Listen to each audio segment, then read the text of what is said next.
When the land was divided, my sister got the river. I got the silence. They called it equitable, the way men in suits always do, measuring acres, not veins. They looked at maps and survey lines, drew neat borders where the soil itself had no patience for human geometry. But the land remembers. It doesn't care for ink or law. It cares for who touches it with love, who listens to its breathing. And I had always been the one who listened. The fence that split our inheritance ran crooked between the two fields, a rusted barbed wire line that caught the morning light like a wound. On her side, water shimmered, blue canals snaking between rows of almond trees. On mine, dust. It wasn't always like that. When we were children, my sister Ruth and I would chase each other through the irrigation ditches, splashing until our father's voice called us back. He'd built the water system himself, hand by hand, with the stubborn precision only farmers and gods possess. He used to say, "Water is memory. It keeps the land alive, even when we're gone." I wonder what he would have said if he'd seen what Ruth did with that memory. After his funeral, the will was read. Half the land to Ruth, half to me. No mention of water rights, no clause about boundaries. Just one line. To my daughters, may they share this land as they shared their childhood. He'd meant it as a blessing. It became a curse. Ruth wasted no time. Within a month, she rerouted the main canal, a quiet act, nothing visible unless you knew the soil's thirst like I did. The pumps on her side stayed full. Mine began to cough, then sputter. I watched as my sunflowers withered, their golden faces turning toward her property like witnesses. When I confronted her, she laughed. "You always were dramatic, Nora," she said, standing by the ditch, her boots sunk in damp soil. "There's enough water for both of us. Maybe your side just needs better management." Her tone was sweet. Practiced. The kind of voice she used at church potlucks and county fairs, where everyone called her the responsible sister. I looked at her crops, gleaming in the sun like jewelry, and said quietly, "The land knows the truth." She rolled her eyes. "The land doesn't care who's right, Nora. It just needs someone strong enough to control it." Then she turned her back and walked away. That night, the air smelled of wet earth, but not from rain. Her sprinklers hissed into the dark, a cruel lullaby. I tried to appeal to reason, to the local water board, even to the memory of our father. But there are no witnesses to drought except the thirsty, so I stopped speaking. And I started watching. I learned the rhythms of her fields, when she flooded, when she drained, when she slept. I studied the flow of the river, the rise and fall of its bank, the way water seeped underground in hidden veins. The land whispered to me through cracks and roots. And slowly, I began to understand. Revenge didn't need confrontation. It just needed patience. As the summer burned hotter, Ruth's trees grew heavy with fruit. Her laughter echoed across the fence line, carried by the wind. But I noticed something she didn't. Small white crystals forming on the surface of her soil. Salt, the byproduct of too much control. I smiled. The earth was already choosing sides. When September came, I planted my seeds anyway. Not in straight rows, not in neat furrows, but in wild patterns. Spirals, circles, arcs that followed the memory of old stream beds. I watered them not with the canal, but with what little rain I caught in barrels and what moisture the night left behind. Ruth mocked me, of course. "You'll never grow anything worth selling that way." I didn't answer. Because she didn't understand. I wasn't growing for the market. I was growing for the land. And the land, like grief, responds to those who stay.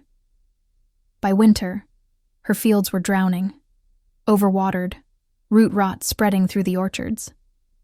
The canal overflowed, eroding the very soil she'd stolen from me. On my side, small green shoots emerged through the frost, defiant, alive. I touched one between my fingers and whispered, "That's it. Take back what's yours."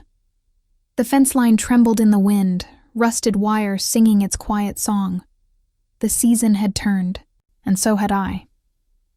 By spring, Ruth's orchard had begun to sicken. From a distance, it still looked perfect. rows of green, symmetrical and glossy. But I knew how to read the land the way some people read faces. Beneath the surface, it was gasping. When the irrigation pumps roared at dawn, her trees drank deep, too deep. The salt she'd ignored was rising to the topsoil, bleaching it bone white. The roots were choking on her own greed. Nature doesn't scream when it suffers, it just changes color. One morning I crossed the fence line before sunrise. The air was still cool, the soil soft from her overwatering. I knelt and pressed my hand into the dirt on her side. It came up slick, heavy, lifeless. Then I pressed my other hand into my side, rough, crumbly, dry, but warm. Alive. 2 kinds of soil. 2 kinds of love, I whispered. She'll never hear you, will she? The land didn't answer in words, but I felt it shift beneath me, a deep, slow pulse, as if it were remembering whose hands had cared for it longest. Ruth's husband, Ted, came by a few days later, parking his dusty truck near the fence. "Nora," he said, leaning out the window, "Ruth says your barrels are catching runoff from her side. You mind redirecting that?" I looked at the barrels, half full from last week's rain. "It's rainwater," I said. "No law against catching what falls from the sky." He sighed. "You know how she gets." "I do," I said.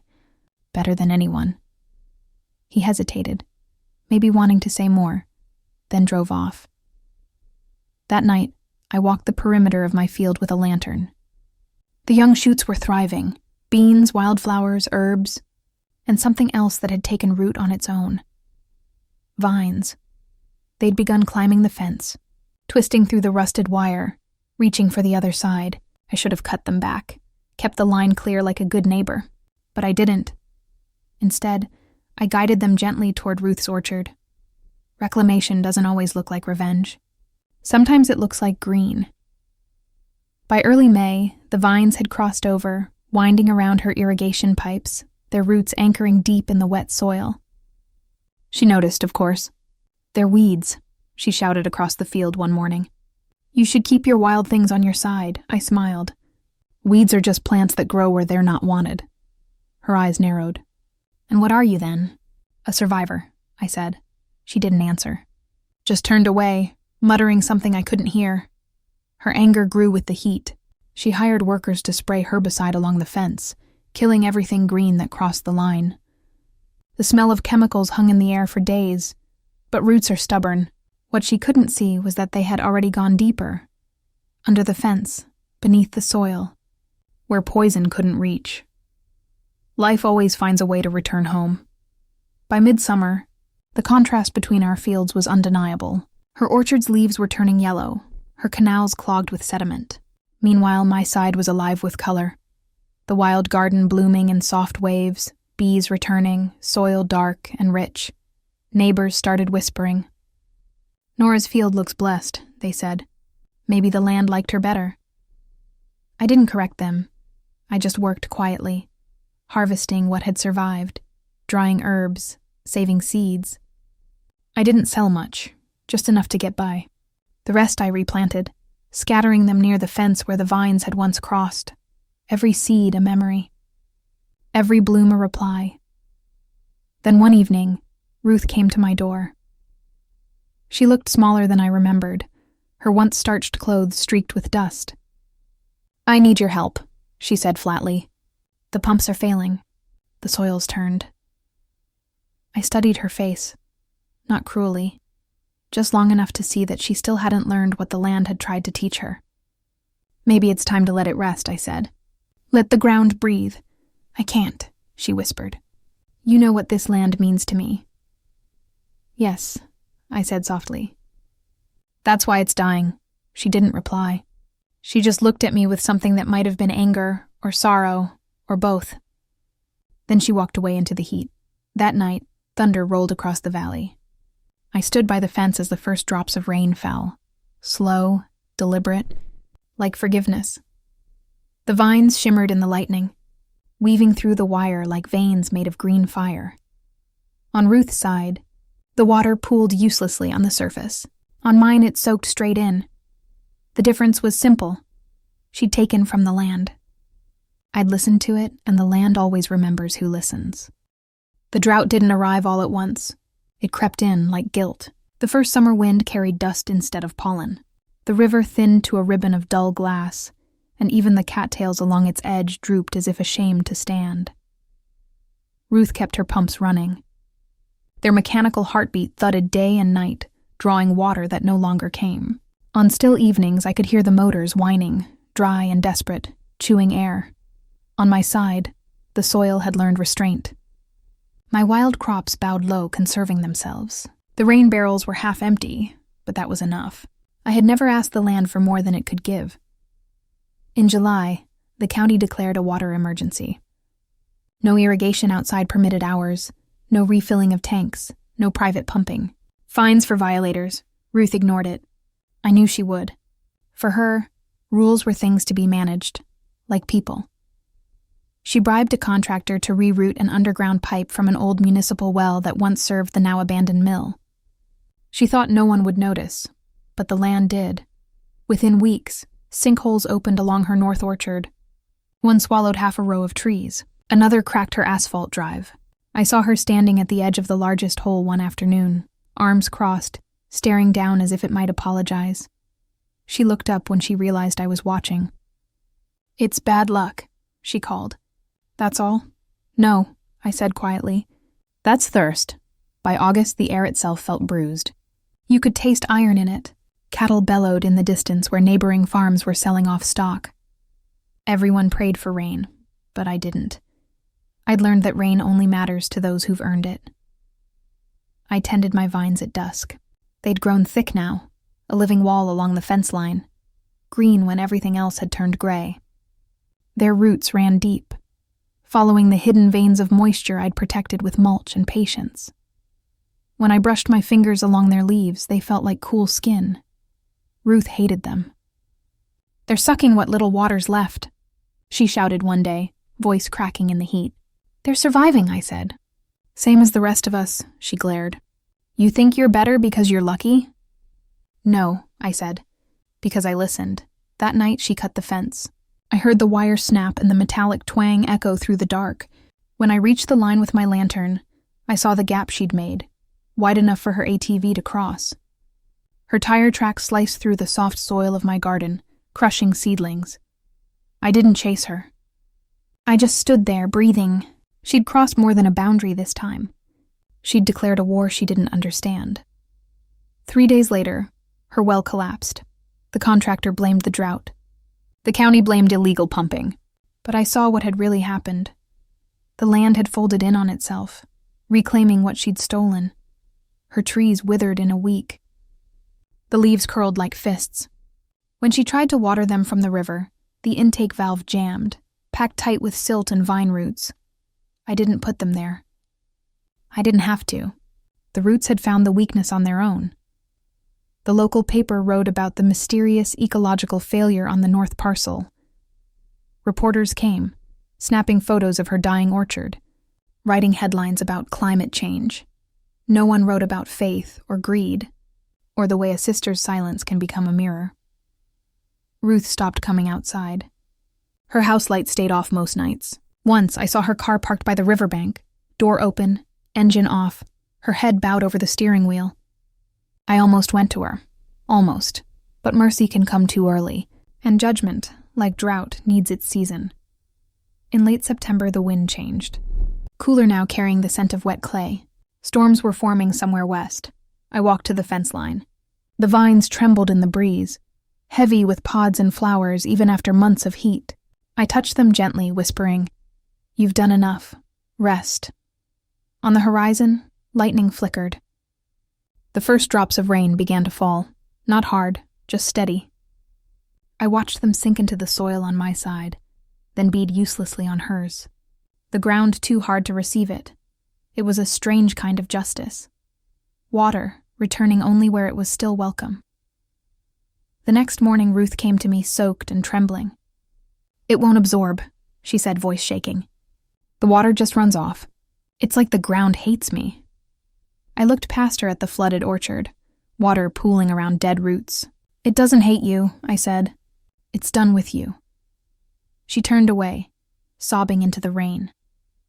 The fence between us was no longer barbed wire. It was a wall of green and time. The vines had flowered pale gold, blossoms shaped like tiny trumpets.